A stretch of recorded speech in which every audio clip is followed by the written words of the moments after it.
मैं सैयद सरवर चिश्ती अजमेर शरीफ से, आप लोग क्या समझते हैं कि अगर मोदी और योगी गवर्नमेंट चली जाएगी तो मुसलमानों के खिलाफ जुल्म और ज्यादती बंद हो जाएगी? इनका जाना तो खैर बेहद ज़रूरी है और यूपी में मुसलमानों को अपनी अक्ल का और अपने ईमान का इस्तेमाल करना है। बंगाल के इलेक्शन को नज़ीर बनाकर ही वोटिंग करनी है, वोटों को बंटने नहीं देना है। ये बहुत क्रूशल इलेक्शन है। लेकिन बीजेपी अपनी जगह रहेगी, वीएचपी, बजरंग दल, शिवसेना, आरएसएस और इनके दिलों में जो मुसलमानों की तरफ से कदूरत और जहर भर गया है वो दूर नहीं होना है। और ये पहले से था, नरेंद्र मोदी इसको लेकर नहीं आया। नरेंद्र मोदी के आने के बाद तो इसको और हवा मिली है और तक़वियत पहुंची है और इसको लेजिटिमेसी इन्होंने प्रोवाइड की है। करना क्या है हमें? मैं बारहा कहता आ रहा हूँ, फिर कह रहा हूँ, एक चीज़ की कमी रह गई थी उस दिन कहने में। हमारा अपना मीडिया होना चाहिए। हमारे जितने रिसोर्सेज हैं, हमारा जितना पैसा है, हमारी ज़कात है, उसका अब सही इस्तेमाल होना बहुत ज़रूरी है। अपने मीडिया हाउसेस का होना बहुत ज़रूरी है। मेन स्ट्रीम मीडिया पे हमारे बहुत सारे मुस्लिम जर्नलिस्ट भी हैं और बहुत सारे सेकुलर हिंदूज भी हैं जो बड़े प्रोमिनेंट जर्नलिस्ट हैं। ये देश तभी बचेगा जब मुसलमान मजबूत होगा। मुसलमान इस देश के लिए लाइबिलिटी नहीं, एसेट है। ये लाइबिलिटी बनाने की कोशिश कर रहा है। ये चाह रहा है कि हम इनके सामने सर झुका के रहें, इनकी पॉलिसी है।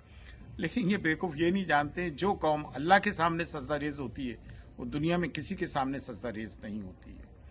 तो हमें अपनी उर्दू को लिंक लैंग्वेज बनाना है, उर्दू को लिंक लैंग्वेज बनाना है, एक कौम बन के उभरना है।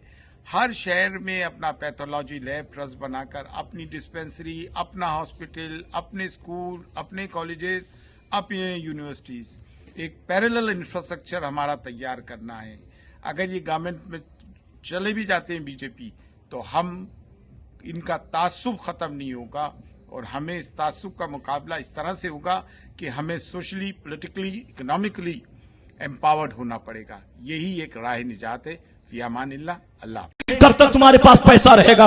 बोल, कब तक कुर्सी रहेगी? कब तक कुर्सी को चिपके रहेगा तुम? जब साहब सुषमा स्वराज जैसी औरत जो सोनिया गांधी को प्रधानमंत्री बनने नहीं दिया, वो सुषमा स्वराज मरी, अपने अंजाम को पहुंची। जो दिल्ली की मुख्यमंत्री थी शीला दीक्षित, वो मरी, अपने अंजाम को पहुंची। अरुण जेटली अभी मरा, अपने अंजाम को पहुंचा। अरुण जेटली नहीं रहा, सुषमा स्वराज नहीं रही, सुषमा स्वराज नहीं रही, शीला दीक्षित नहीं रही। और हक तो यह है, जब गांधी नहीं रहा, नेहरू नहीं रहा, मोरारजी देसाई नहीं रहा, इंदिरा नहीं रही, राजीव गांधी नहीं रहा, चंद्रशेखर नहीं रहा, पीवी नरसिम्हा राव नहीं रहा, अटल बिहारी वाजपेयी नहीं रहा, तो क्या मतलब मोदी रह जाएगा?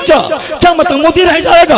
अमित शाह रह जाएगा? क्यों घबराता है, क्यों फिक्रमंद होता है? 2-4 साल ठहर और इंतजार कर। जो अंजाम दूसरों का हुआ है उससे बुरा अंजाम इसका होगा।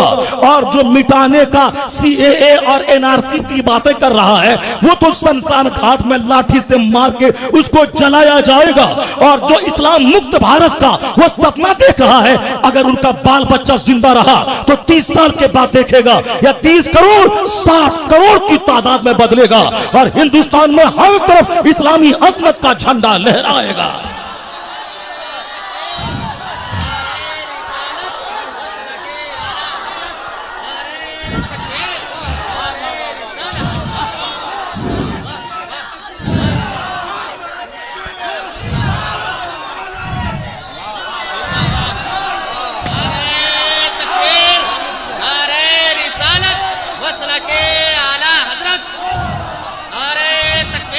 मुसलमान एक तरफ 99%, ये अंदरूनी बात आपको बता रहे हैं हम, अंदरूनी बात बता रहे हैं। 99% पूरी यूपी में जो वोट जाएगा टोटली अखिलेश जी को जाएगा, बीजेपी को हराने के लिए।